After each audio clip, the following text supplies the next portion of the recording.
Hello les superfitters, c'est Jets. Alors aujourd'hui, quelque chose de nouveau que je fais pas d'habitude, ça va être un DIY, un do it yourself sur comment faire des parallettes. Alors qu'est-ce que sont les parallettes? Simplement des parallettes, c'est des barres parallèles plutôt basses qu'on peut transporter partout. Certes, ceux qui me suivent un peu sur Facebook et sur Instagram savent que je me mets un peu à la calisthénie, donc tout ce qui est bar stars, etc. Et avec ça, on peut faire énormément d'exercices à la maison, dehors, et ça permet d'avoir des barres parallèles portables, quoi. C'est génial. Ça coûte que dalle, je crois que chez Leroy Merchant, j'ai payé ça une vingtaine d'euros, un truc comme ça. C'est léger, ça prend pas de place, génial. À faire obligatoirement. Alors, revenons à nos moutons. Pour faire vos parallettes, vous aurez besoin de PVC. C'est exclusivement fait en PVC, ce qui fait que ça coûte pas cher, comme je vous l'ai dit précédemment. Sachant que des vraies parallettes, faites par exemple Rogue, celle de Rogue coûte, je crois, autour d'une centaine d'euros, mais ça coûte vraiment la peau des fesses pour rien. Alors qu'on peut les faire à la maison pour pas cher et pour peu de temps. J'ai choisi de prendre des barres de 40 mm de diamètre. Donc ici on regarde, ça fait c'est pratiquement similaire à une barre de traction. Ça, la prise en main est vraiment bien. Après il y avait les 50 qui étaient pas mal, mais je trouvais ça un petit peu gros, donc j'ai préféré les 40. Et je regardais sur les sites, les forums de gymnastique et compagnie, ils préconisaient 40, donc allez pour 40. Donc voilà, et au niveau du poids, vous inquiétez pas, ça craint rien. Donc j'ai pris 2 mètres de tube, donc j'ai des conneries, 4 mètres de tube, 2 fois 2 mètres. J'ai coupé 2 grands morceaux de, si je dis pas de bêtises, 50 cm pour faire les grandes barres tout simplement. Le haut, là moi j'appelle ça le top, le dessus. 4 barres de 25 cm de haut. Ça va être les montants, et pour les pieds 8 barres de 15 cm avec 4 coudes et 4 T. Donc vous doutez bien, les coudes c'est pour ce qui va faire descendre, et les T c'est ce qu'il y aura au sol pour mettre les pieds. Évidemment de la colle à PVC, celle-là j'en ai eu pour 3 euros je crois. De toute façon franchement ça revient vraiment pas cher. Donc j'ai fait les découpes tout à l'heure. J'ai pas trouvé les embouts, j'aurais bien aimé trouver des embouts pour mettre au bout des pieds, mais j'en ai pas trouvé, alors peut-être qu'ils en avaient plus. Il y aura plus tard, mais pour l'instant je vais mettre du bon gros duct tape et puis voilà. On passe à la suite. Bon, je vais en monter une pour vous montrer à quoi ça ressemble à la fin. Bon, évidemment il faudra les coller entre les deux, mais comme ça vous pourrez vous faire une idée.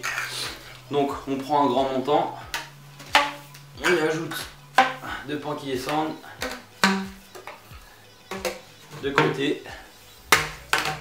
Sur les T, on met les pieds. Tac, tac. C'est super simple à faire. On fixe les pieds.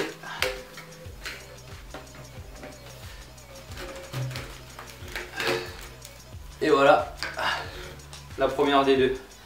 Donc c'est vachement solide.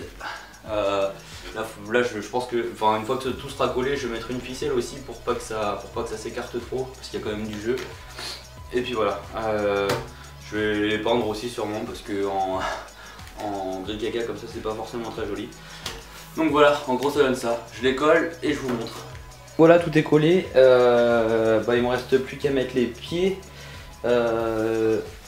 Pensez bien à pas coller la partie du T au grand, comme ça vous pourrez les replier pour les ranger plus facilement.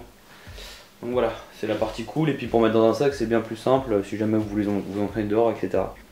Ah oui, et quand vous collez les tubes, n'oubliez pas de coller l'intérieur du coude, mais aussi le tube. Vous mettez de la colle sur les deux surfaces, et après vous les tournez pour que ça rentre bien dedans.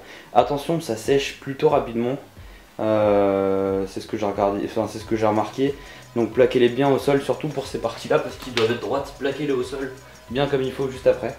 Et voilà, là il faut attendre que ça sèche pendant une bonne journée, un bon 24 heures. Donc voire un peu plus long même, plus ça sèche mieux. Donc voilà à quoi ressemble le produit final une fois peint. Ah oui, parce que couleur PVC c'était pas forcément très esthétique.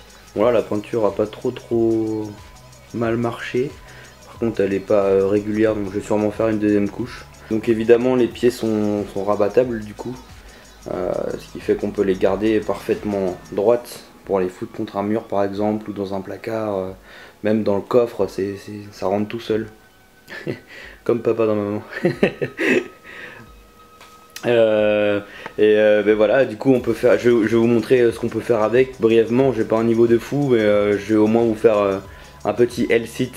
Vous pouvez voir par rapport à ma taille que c'est très bas, ça m'arrive un peu sous les genoux, mais ça suffit largement, ça tient très bien.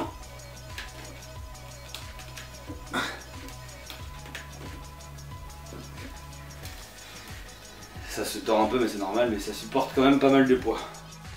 Donc voilà pour les parallettes, vous avez vu, c'est super simple à faire, ça coûte rien du tout et c'est vraiment pratique, c'est vraiment transportable partout, c'est génial comme instrument. N'hésitez pas à les faire, n'hésitez pas à m'envoyer vos photos sur Facebook, je les republierai. Surtout si vous aimez la vidéo, un petit like, un commentaire, c'est sympa. Abonnez-vous si ma chaîne vous plaît, allez voir les autres vidéos, allez liker ma page sur Facebook, c'est facebook.com/superfitj. Instagram c'est the_superj. N'hésitez pas à venir liker les pages, je vous mets les liens dans les infos de la vidéo. Prenez soin de vous, à bientôt.